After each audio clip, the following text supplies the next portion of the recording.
Good morning, children. I'm Sanamis here. I hope everyone are fine. Last lesson, we have done the reproduction in plants. I hope you have gone through all the question answers and hope you have read the text and have done the text back exercise. In today's video, we are going to study the next lesson, lesson 13, that is motion and time. In this video, we will be discussing about types of motion, speed, then uniform motion and non-uniform motion. In the last, in last 6th standard, you must have studied about the types of motion. What are the types of motion? About types of motion.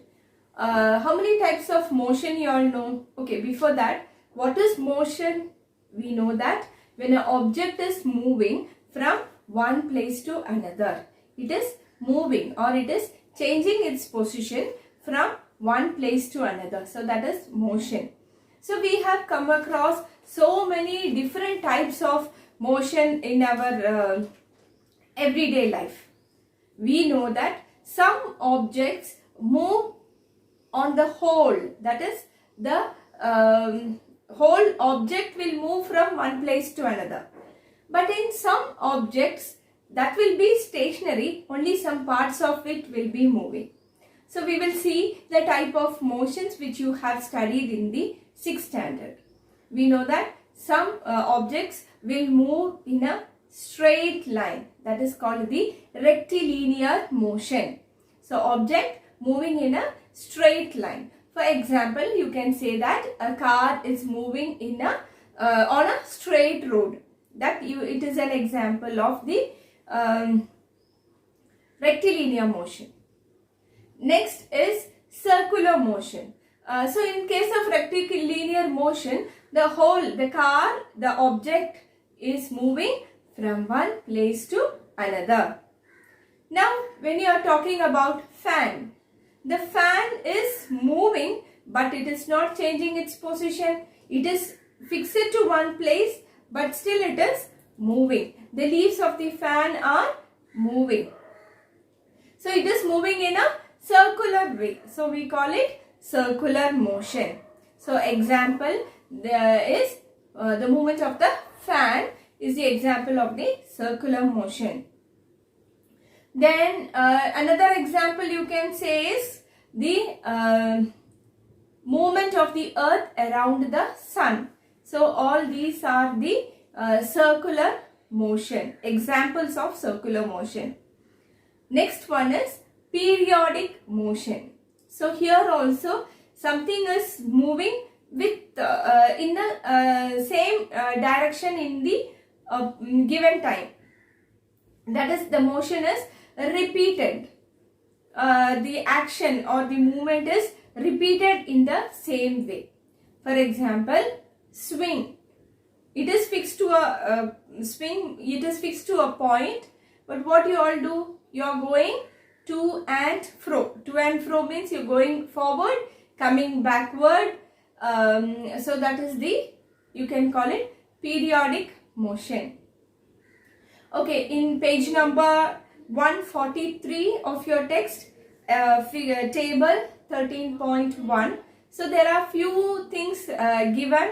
To recall what you have studied about the types of motion in 6th standard. So the first one is the soldiers moving in the straight path.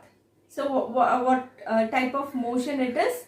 It is in the straight line. The motion means the soldiers are marching. So it is in the straight line. Next one, bullock cart moving on a straight road. Here also it is in the straight line. Then hands of an athlete in a race. When a man is running, you know how his hands are going. So that is the periodic motion. The next is pedal of a bicycle when it is moving. It is circular motion. You can see it moving round and round. Then motion of the earth around the sun, I already told you before, it is also circular motion. Then motion of a swing, it is periodic. Then again motion of a pendulum, this is also periodic. So pendulum means in a clock. So these are the type of motions you have studied in the 6th standard. Next we will see about speed. We know that when a car is moving, sometimes it will move very fast. So you can see in a highway, when there are no vehicles, usually the cars will move very fast. But when there is traffic, what happens? It will move very slowly. So some vehicles will move very fast, some will move very slow. So what the speed of the car, or the speed of the car when it is when do we say a constant speed? Constant means not changing. Understood? Not changing means it will not go very fast or very slow. The car will be moving with the same speed. So that is why we call it constant speed. So here we know that when something is moving very fast, it will take only less time. So we say that any object which is taking less time to cover a particular distance, we call it that object is moving with high speed. Next, when an object is moving, when it is taking a long time to cover the particular distance, we say the car is moving slowly or the object is moving slowly. So whenever we say this, we are relating to time. So time is very important when we are talking about speed. So just for example, you all are running in a 100-meter race. So who will come first? The person who is covering 100 meters in a very short period of time will be first. Maybe he is taking only 20 seconds to cover 100 meters. So the person who will take more time, he comes second or third position. So speed is always related to time. So when an object is covering a particular distance in a short time, we say that that is got the speed. That is the object is having high speed, or it is moving very fast. Okay, so that is about speed. So we can define speed as, so speed can be defined as the distance covered by an object in a given time or a unit time. So that is speed. So the object will be moving it will move, or it will take only short time to move a very long distance. So that is the speed. So now you can write the formula for speed as distance covered by total time taken. So that is the formula you can take to measure the speed of the object. Distance covered by total time taken. Okay. Next, I told you constant speed means it is not moving very fast or very slow. The vehicle will be moving with the same speed throughout it is reaching the destination. That's about the speed. Now we will see about the uniform motion and the non-uniform motion. So the name itself indicates what is uniform and what is non-uniform. An object is moving in a straight line with a constant speed, that is with the same speed, we say that that object is exhibiting an uniform motion. So the car or that particular object will be moving in a straight line with the same speed. So then we call it uniform motion. Next is when the object is moving in a straight line, sometimes fast or sometimes very speed. That is, it is not maintaining a constant speed. Sometimes it is moving very fast, sometimes it is going very slow. So when an object is traveling in a straight line with the change in speed, it is called as non-uniform motion. Now, whether the uniform or non-uniform motion, when an object is exhibiting uniform or non-uniform motion, to determine its speed covered in a particular given distance, we have to, it is measured by time. So we to determine the speed of an object, we should know the time, we should know the measurement of time. So when we know the measurement of time only, we can calculate the speed of the, we can determine the speed of the object. So now next we will see how can you measure the time. When how do you all measure time? Nowadays we have clocks and all those things, but before the invention of clocks, how did our ancestors noted the changes in the atmosphere? Okay, these our ancestors, they were observing, they were noticing certain things were repeated in the nature. That is, every day the sun is rising. So they said one day means it is between the one sunrise and the next sunrise. Then 1 month they saw the moon and they decided, that is, the full moon is there, then the moon will waxing and waning phase of the moon is there, then again the moon comes big. So from one full moon to another full moon, they set it as a month. Now next 1 year, that is the earth goes around the sun in a year. So but now we want to know smaller than measurements of time smaller than this, that is in a day, how you get time. So for that only we are using clocks now. So the clocks, they work on the simple type of motion, that is the periodic motion. So we should know what is periodic motion to learn the clock. The working of clocks is mainly on the it is the periodic motion. So to know more about periodic motion, we should know about the working of simple pendulum. So what is this simple pendulum? It is nothing but a long thread with a small metallic ball.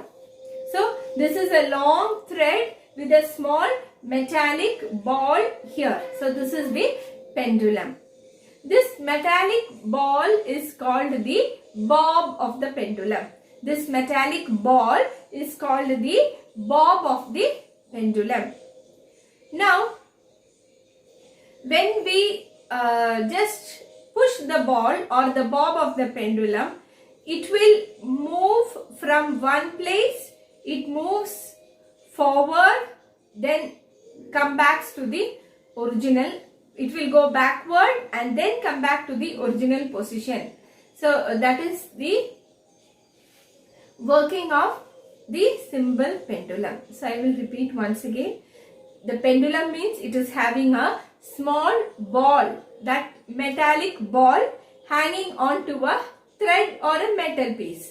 So this is called this metallic ball is called the bob of the pendulum. Now when you just slightly shake this ball, what happens? It will move from its original position, it will move forward, then it will move backward, then it will come back to its original position. It will move forward, backward, then come back to the original position as shown here.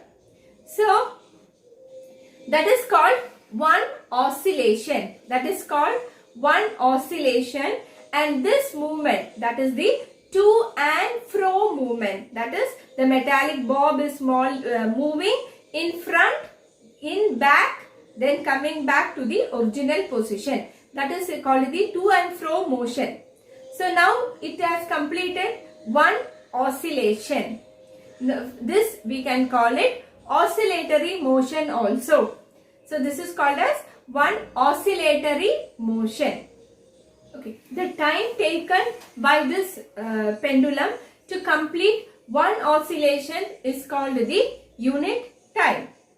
So I told you the working of the clock can be studied better using the periodic motion.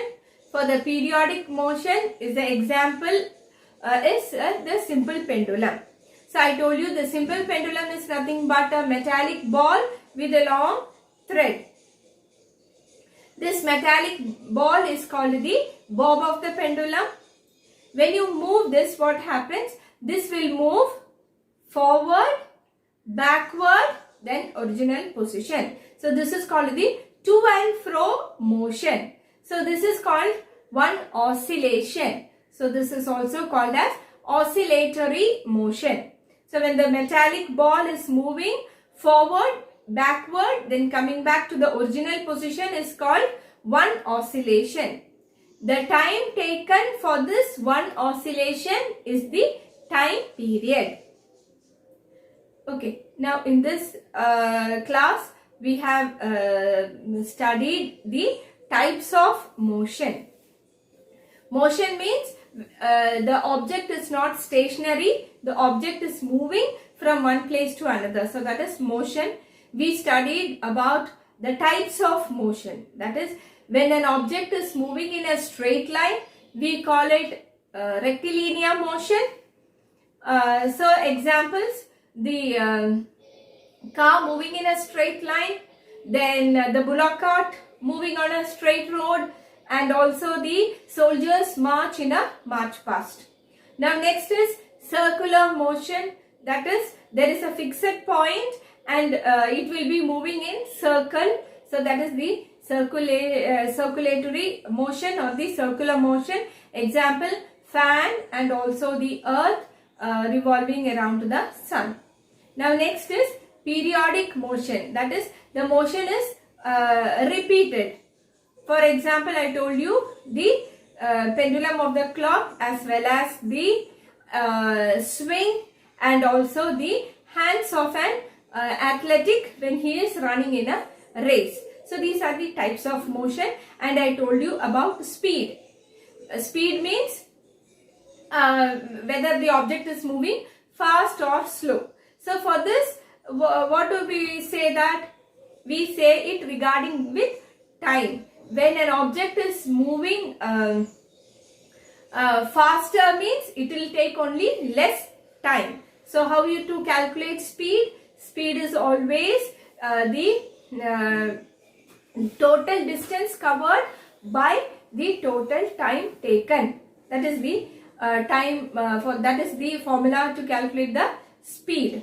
Next we know that speed can be measured in terms of only using the time.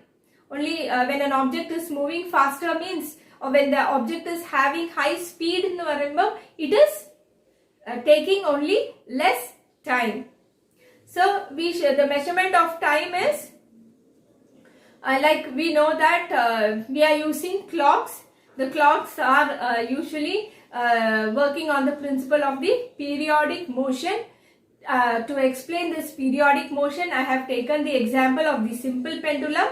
And the simple pendulum, I told you, it is having a metallic ball and a long thread, and it is hanging from the above from a fixed point. This metallic ball is called the bob of the pendulum. Now when we just shake or when we just touch this bob, it moves. So it will move forward, backward, and it comes back to its original position. So we have named all these positions. So forward we have named it as A, Then again backwards we have naming it as B. Then C is back to its original place. So this to and fro motion is called oscillatory motion. And from one point it has gone to A, then B, and again to C. So that is called one oscillation. Now the time taken for this one oscillation is called the time period. So hope you all understood this. Take down the notes which I am going to send after this. So read the text also. Hope what I have told you, you have understood it. Okay. Thank you children. Have a nice day.